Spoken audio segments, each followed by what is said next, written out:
Permesso di soggiorno lungo periodo UE अगर आपके पास है और आप सोच रहे हैं इटली से किसी और कंट्री में शिफ्ट होने का, तो ये वीडियो आपके लिए है। इटली और स्वीडन में से कौन सी कंट्री जो है वो बेहतर है आपके लिए। इटली से शुरू करें, खेतीबाड़ी बोलते हैं तो वो इधर काम काफी ज्यादा है, स्वीडन में वो काम बहुत कम है। इटली में अगर लावा प्याती का काम करते हैं, सैलरी जो है 900 से 950 यूरो तक पर मंथ होगी। स्वीडन में काम करते हैं तकरीबन 1200 यूरो तक होगी।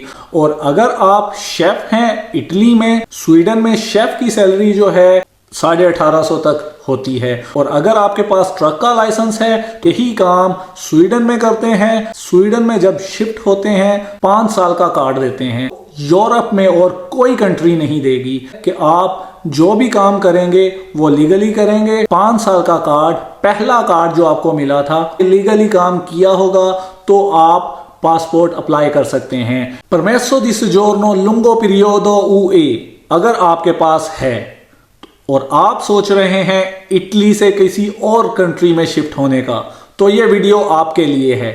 मैं आपको बताऊंगा कि इटली और स्वीडन में से कौन सी कंट्री जो है वो बेहतर है आपके लिए। मैं आपको दोनों चीजें बताने की, समझाने की कोशिश करता हूं। अगर आप इटली से शुरू करें तो यहाँ पे ये जो जिम्मेदारी का काम होता है, जमींदार जिसे हम खेतीबाड़ी बोलते हैं, अगर उससे शुरू करें तो वो इधर काम काफ़ी ज़्यादा है। स्वीडन में वो काम बहुत कम है।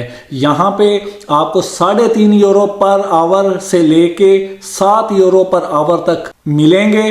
25 से 35 यूरो के दरमियान वो आपको पर डे के हिसाब से देंगे और ज़्यादा से ज़्यादा तकरीबन 60 से 65 यूरो के दरमियान आपको पैसे देंगे। और स्वीडन में ये काम जो है ये बहुत कम है क्योंकि उधर सर्दी बहुत ज़्यादा होती है।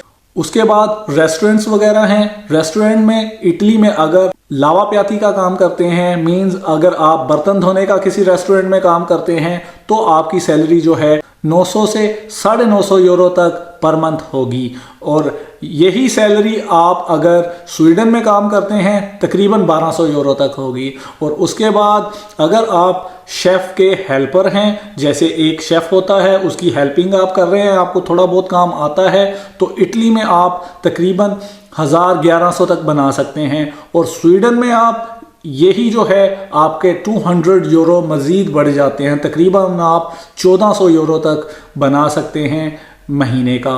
और अगर आप शेफ़ हैं इटली में, वो सुशी के शेफ़ हैं अगर आप, या आप पोके के शेफ़ हैं, मींस आपको उसका काम पूरा आता है, तो आप तकरीबन 1400, 1350, 1450 तक मंथली जो है सैलरी ले सकते हैं। स्वीडन में शेफ की सैलरी जो है वो तकरीबन 1800, 1750, 1850 तक होती है। और अगर आप इटली में किसी चाइनीज़ के पास काम करते हैं, यहाँ पे चाइनीज़ की बहुत सी शॉप्स होती हैं, बहुत सी मार्केट्स होती हैं जो थोड़ी सी आपकी सिटी से बाहर होते हैं, वो आपको तकरीबन जो है पर डे के हिसाब से 35-30 यूरो तक देते हैं। और अगर आप मंथली उधर काम करते हैं तो वो आप लोगों को तकरीबन 900, 950, 950 तक सैलरी देते हैं। और उसमें वो आपका कॉन्ट्रैक्ट जो है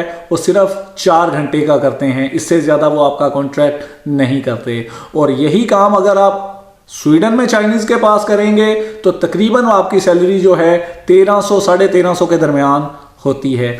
और अगर आप ड्राइवर हैं और इटली में आप पतेंते बी है आपके पास, या जिसे आम लफ्ज़ों में कार का लाइसेंस बोलते हैं, जिसमें आप छोटा फरगोना जो है वो आप चला सकते हैं, उसमें आपकी सैलरी जो है वो 1000 से लेके 1300 तक होती है, इससे ज़्यादा आपको नहीं देते। और यही सैलरी अगर आप स्वीडन में हैं, आप फरगोना चलाते हैं, उधर आप कम अज़ कम वहाँ पे 1600-1700 यूरो तक कमा सकते हैं। और अगर आपके पास ट्रक का लाइसेंस है तो इटली में सुद वाली साइड पे आपको 1200 से 1300 यूरो तक मंथली सैलरी मिलेगी ट्रक के ड्राइवर को। और अगर आप यही काम स्वीडन में करते हैं तो वहाँ पे यही सैलरी जो है आपको तकरीबन 2000 यूरो तक मिलती है। स्वीडन में। तो अगर आपके पास इटली में पतेंते ची ए और certificato चीकू ची है, तो आपको इधर सैलरी जो है तकरीबन 2000 यूरो से लेके 2500 यूरो तक मिलती है। ये इलाकों का हिसाब होता है। सुद वाली साइड पे आपको 2000 के करीब मिलती है सैलरी, उसमें आपको 5 दिन घर से बाहर रहना पड़ता है तकरीबन 2000 कमाने के लिए। और अगर आप नॉर्थ वाली साइड पे हैं, यही सैलरी जो है आपकी 24 से 2600 2700 के करीब होती है। नॉर्थ मीन अगर आप मिलान वाली साइड पे हैं, ब्रेशिया वाली साइड पे हैं, तो आपकी सैलरी उधर थोड़ी सी अच्छी होती है। और इसी तरह अगर आप स्वीडन में हैं और आपके पास ड्राइविंग लाइसेंस है, चाहे वो इटली का है, चाहे किसी भी और यूरोपियन कंट्री का है, आप ट्रक चला सकते हैं उधर। तो वो आपको तकरीबन स्टार्ट पे ही 2800 से लेके 3000 यूरो तक जो है वो सैलरी देते हैं। और उसमें सबसे बड़ी बात यह है कि शाम को आपने अपने घर आ जाना होता है वापस। इधर 5 दिन आपने बाहर रहना होता है और 2000 कमाते हैं आप, उधर आप 3000 कमाते हैं और रात को आपने अपना काम ख़त्म करके घर आ जाना है। और सबसे बड़ी बात डॉक्यूमेंट्स को लेके, अगर आपके पास इटालियन परमेसो दी सजोर्नो लुंगो पीरियोडो UE है, तो आप स्वीडन में जब शिफ्ट होते हैं तो आपको वो पहली मर्तबा में ही 5 साल का कार्ड देते हैं। 5 साल का कार्ड आपको यूरोप में और कोई कंट्री नहीं देगी, सिर्फ आपको स्वीडन देगा। और स्वीडन में सबसे बड़ी बात यह है कि आप जो भी काम करेंगे वो लीगली करेंगे।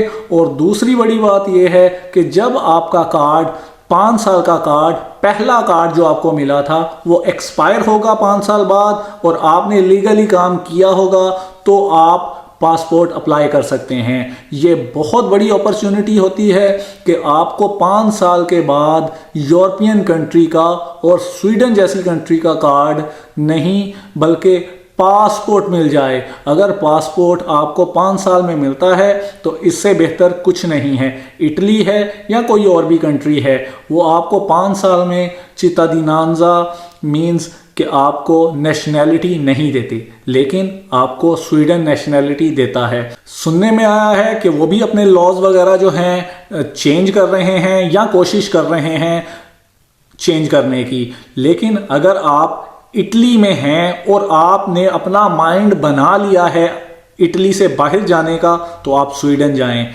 स्वीडन बहुत अच्छा है आपके लिए। बाकी कंट्रीज अगर आप देखते हैं, आप फ्रांस देखते हैं, आप बेल्जियम देखते हैं या आप जर्मनी देखते हैं, आपके पास परमेसो दी सोजोर्नो लुंगो पीरियोडो अगर है, आप इन 3 कंट्रीज में या किसी भी और कंट्री में जाते हैं तो वो आपको 1-1 साल का कार्ड देंगे, 1-1 साल का कार्ड भी देंगे। और सबसे बड़ी बात यह है कि तकरीबन 600-700 यूरो तक जो है वो आपका टैक्स काटते हैं पर मंथ के हिसाब से। अगर आपके पास कुछ महीने काम वहाँ पे नहीं होता और आपका कॉन्ट्रैक्ट जो है वो कट जाता है, तो आपका परमिट जो है, आपका कार्ड जो है वो रोक लेते हैं। तो ये बहुत मसले मसाइल हैं इन कंट्रीज़ में।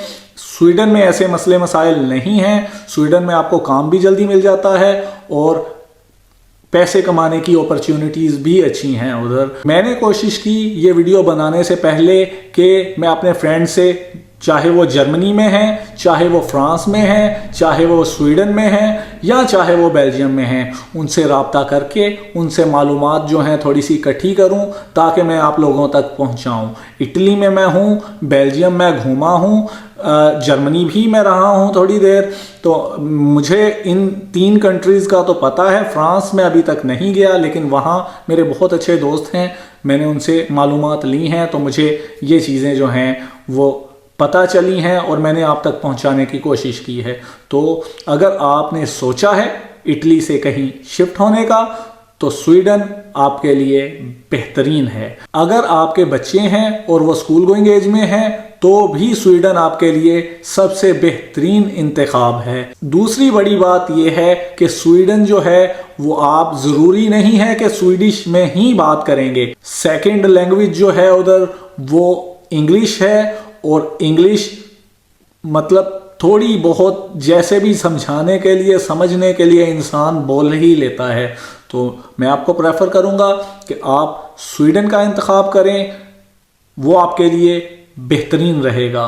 मैंने कोशिश की कि मैं आप तक जो मालूमात हैं वो पहुँचाऊँ ताकि आप डिसीजन आपके लिए आपका डिसीजन जो है वो आसान हो।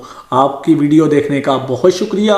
अगर आपको वीडियो अच्छी लगी हो तो हमारे चैनल को लाइक, सब्सक्राइब और शेयर ज़रूर कर दें ताकि आपके दोस्तों की हेल्प हो सके, और बेल आइकन को ज़रूर प्रेस कर दें ताकि आपको नई से नई मालूमाती वीडियोस जो हैं वो मिलती रहें। वीडियो देखने का शुक्रिया। अल्लाह हाफिज़।